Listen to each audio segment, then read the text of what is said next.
channel. Firstly, before we start the video, I've partnered up with Pedders UK and super grateful for this opportunity.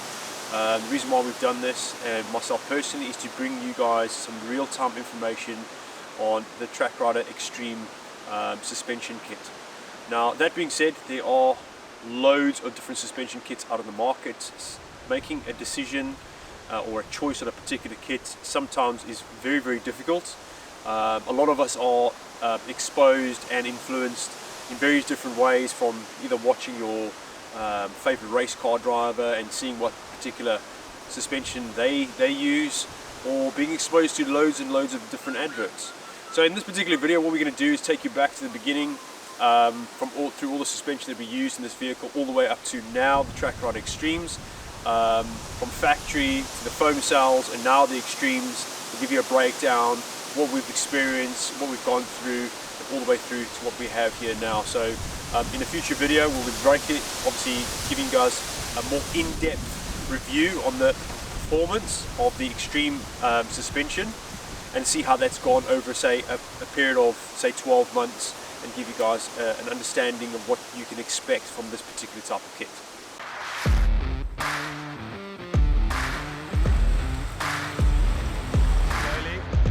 Beautiful.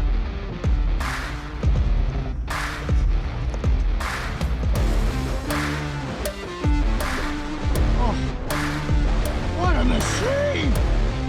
Salisbury plain meets waves. Yeah, exactly.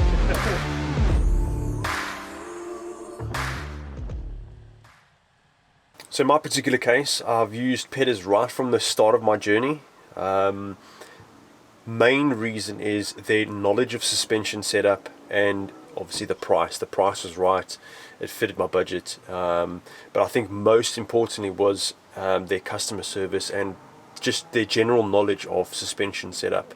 They were all asking all the right questions, getting the suspension set up correctly. I sent over photos of the vehicle so they could visually see the differences between what I was looking at, and they set everything up for me, pre-built the components, and then sent it out. All I had to do is fit the shocks themselves, which was a huge help, which is fantastic. So more importantly, what I want to show you is the visual differences between the two components.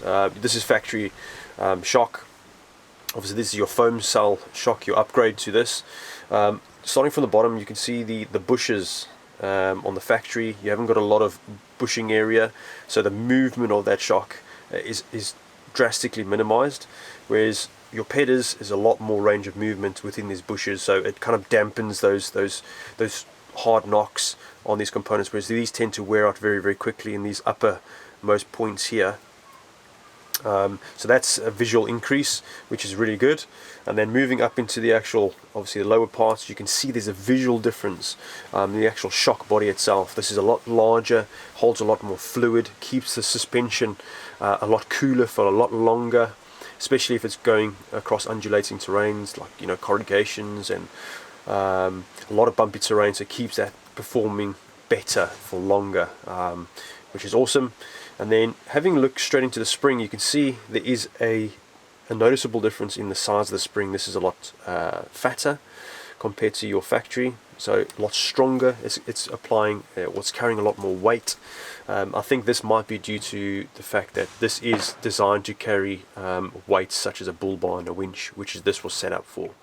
And then moving up into this area here. Now this was a troubling area for myself on the Pedders side of things, and hopefully Pedders can look at this and upgrade this particular type of part here. For some reason the rubber in these areas, there's two areas, one here and one side over there, there's noticeable obviously perishing of the rubber here, which is unfortunate.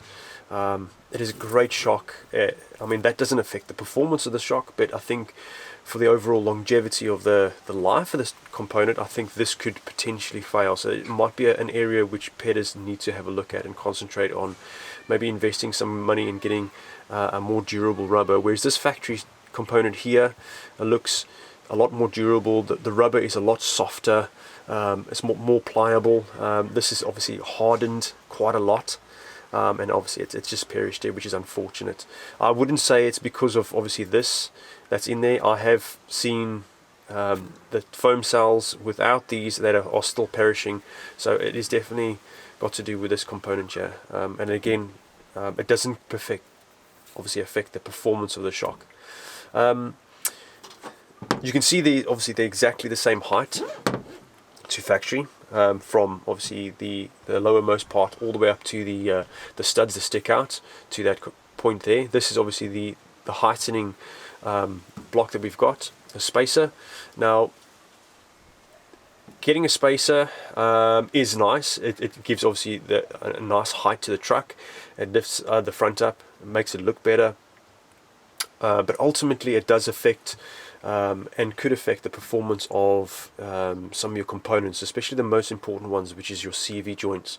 You do increase the angles of your CVs, which is not a good thing, especially you're going through really rough and rocky terrain.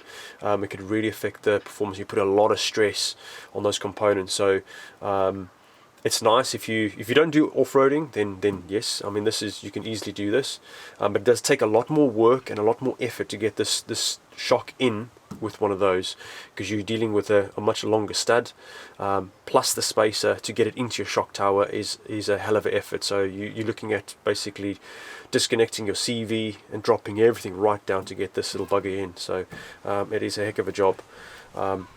As you can see, there's a noticeable difference between obviously factory and aftermarket components. So overall, it is a great improvement from factory over to the foam cells.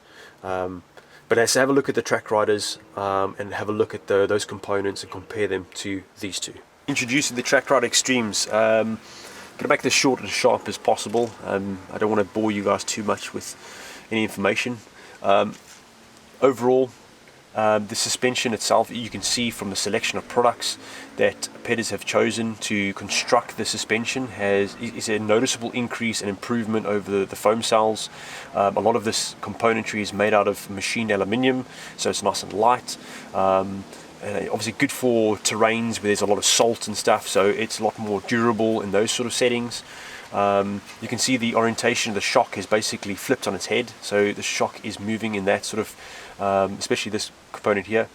I'm not obviously expert in suspension anyway, but you can see it's basically flipped on its head upside down and how they've basically orientated the components. You have your height adjustability here, again nice and simple. You do get two supplied tools that come with to adjust the height. You have a smaller one and a larger one for the two different diameter rings. This is your locking ring here at the top. You just loosen that off and then you obviously tighten that down to increase the height of your suspension. What I will recommend is dousing this area, especially your threads and anything that turns metal on metal. Douse this area with a lubricant such as WD-40 or a high performance silicone oil, and basically just it make your life so much easier adjusting obviously the height of suspension. As you get to your higher settings, you find that you are fighting the actual spring itself. The spring is compressing against these components. There's a lot of pressure on these threads here, so as much oil as possible to keep everything nice and lubricated is obviously a must. And make sure that the truck is jacked off the ground and no further pressure has been put on any of these components, otherwise you're just fighting a losing battle. The only recommendation I would give to Pedders is if they could increase the size or the length of these tools to about 100 to 150 mil longer. That will really aid in the leverage to turn these rings when you get into the higher, obviously, height settings here. So there's still another 20 to 30 mil of height setting there. I think I found obviously a nice setting there. I'm very comfortable with that. The CVs look really happy and they've got good healthy angles. So you just got to bear that in mind. You don't want to go too high, put too much stress on any of the components, because you want to make sure that the shock itself is performing at its best possible capabilities. And then the other thing that we found very, very useful in terms of the Trakryder Extremes was the fact that the top of the shock didn't have the long studs sticking out from the top, whereas the factory and the foam cells, you had a nut that you had to tighten from the top. Now that basically stole 20 mil, 25 mil of height. So it makes, with obviously the Trakryder Extreme, it didn't have that stud sticking out, so it made installing the shock in the tower so much simpler. It just basically slid straight in, and you just locate it with obviously the Allen key bolt that goes there into the top, and they made installation so much easier, which is really good. The other thing we found slightly tricky is the fact that we had this bracket here that runs along the shock tower here that locates your remote reservoir. Now, what we found is if you locate the lower bolt first, and then you've got to basically fight this bracket over the top, and then you can locate your upper bolt into the top of the shock. So what we found is if you slightly bend the bracket, just so it matches the curvature of your shock tower, it helps with obviously locating the bolt at the top, which made our life so much easier. Second time round, obviously you learn the first time, and then second time it was a lot easier. So overall, you can see from the lower section on the lower arm, a lot more beefy arm there. The bushings in the lower section are yet again increased over the foam cells, so you've got a huge range of suspension, not only from all the bushing all the way through the components, aiding obviously in a nice, smooth, well-performing drive, so which is brilliant. And the choice of componentry, especially the Jubilee clips here, they're stainless steel, they're not going to rust. The only thing with any components like this is just look after it. What I do with mine during winter times, a lot of suspension, I douse it with WD-40 or an SPF 50, something that is it's a hydrophobic and it basically fights water, especially here in the UK. In Europe we have a lot of salt on our roads, especially during winter due to the ice and snow, so that keeps all the oxidation and corrosion at bay for longer periods of time. So there's many products on the market that you can use. I tend to stay away from the waxy products, especially in off-road settings. They tend to hold on to the dust and the grime and the dirt, and the truck looks dirty, but it's been cleaned like 20 times, but it's the wax obviously holding on to that grime. Overall, really good. It was easy to adjust the height. Like I said, if Pedders just had a little bit of a longer tool, it would have been nice, but overall it wasn't too bad. All we did was lubricate this area with a high-performing silicone oil and some WD-40, just put less stress on any of these components, make sure the truck is jacked up nice and high, so you don't put any unnecessary pressure on these components when you're trying to adjust the height, and make it as simple as possible. Overall, very simple to install. Couple of items that you obviously need to work with. So far, the performance of the shock has been night and day over the foam cells. Straight out of the gate, I found straight away the improvement of the confidence of the drive. I didn't have that floating boat sort of feeling with the foam cells. Granted, they are almost 2.5 years old, so they are starting to wear out, whereas these are nice and fresh, but they feel so much more confident on the road. Very like I say, confident. It's very difficult to kind of portray it. A noticeable increase in braking performance straight away, which is again great for especially a heavy vehicle. That was great. And then it just basically soaks up everything in its path. It's so much smoother than the foam cells. All the little bumps that I used to really dread hitting or anything like that, or going over, it just soaks everything up. The truck sounds smoother because obviously the suspension is working so much more in sort of intricate levels. It's soaking everything up, which is really nice. And I love the fact that we can really tweak the suspension to our liking, from height, compression and rebound, which is really cool. So moving on to adjusting the compression and rebound, what you need to do before you start adjusting this is find out your parameters of how many clicks you have. That'll identify where you are currently set at the moment. So this is still kind of like Pedders factory setting at the moment. So find out how many clicks to the left and to the right you have, so you've got that, obviously, that parameter setting, and then work your way from there. Go either harder or softer, whatever you prefer for your vehicle. So far it's working relatively well on a particular setting, but we're going to go out and have a play and just kind of see how this reacts relatively quickly. And for the adjustability on the front, you get a tool supplied with for the compression. It's labeled there, obviously a plus and minus, and that basically clips in the bottom here, and you can adjust your lower compression with relative ease on the go. This is what I love about the suspension.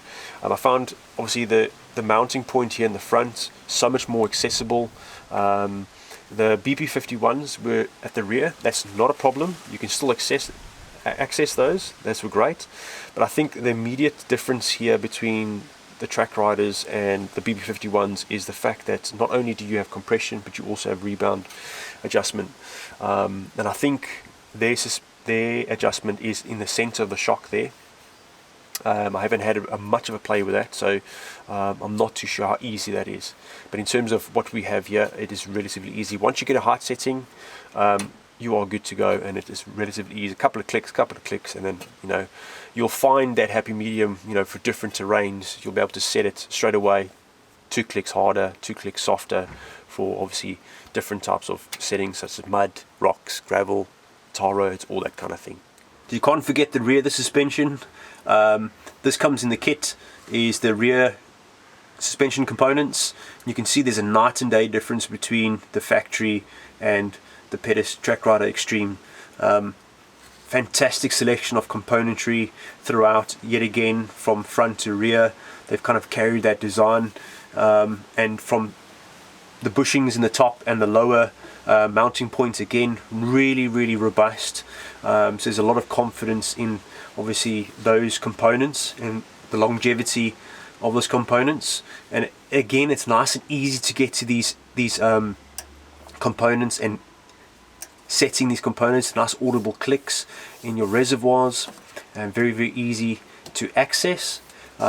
Really nice protective boot over the shocks, protect all those moving components. You don't want any sort of dirt and grime coming into the seals and prematurely damaging any of the seals, and it protects that. And again, it helps the shock perform better for longer, which is going to be quite cool. So the only thing I will say about my particular rear setup is that I have heavy duty leaf springs, and what I can see is a lot of the weight is being carried by the leaves, which is a good thing, but I think it's stealing some of the performance away from the shock. So what I'm going to do is actually remove the lower leaf on my leaves, and basically it'll drop that down 15-20 mil, and it'll give the shocks a little bit more better chance of performing and actually picking up that weight, and just softening up the rear of the suspension a little bit. So she's slightly stiff in the back, obviously without a lot of weight.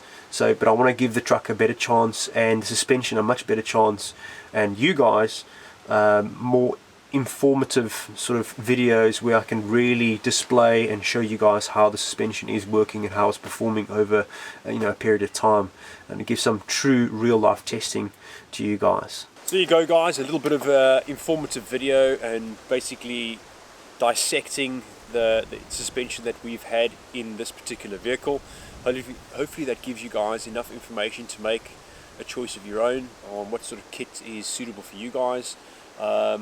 What I'll do is I'll follow up in the future with a more in-depth review of the Trakryder Extremes and how they hold up throughout different terrains, and give you guys an insight into the different suspension setups in terms of the adjustments that I've used in particular types of terrains, from rocky sections to gravel, on-road, mud sections, all that kind of thing, and kind of gauge it where we've gone from there. So right now it's very early at the moment to give you guys any definitive information on the suspension. Right now, out of the box, like I previously mentioned, it's performed superbly well.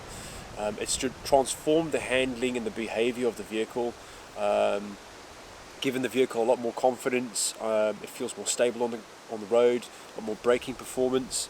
So very impressed so far. But what I want to do is follow up and give you guys a little bit more information.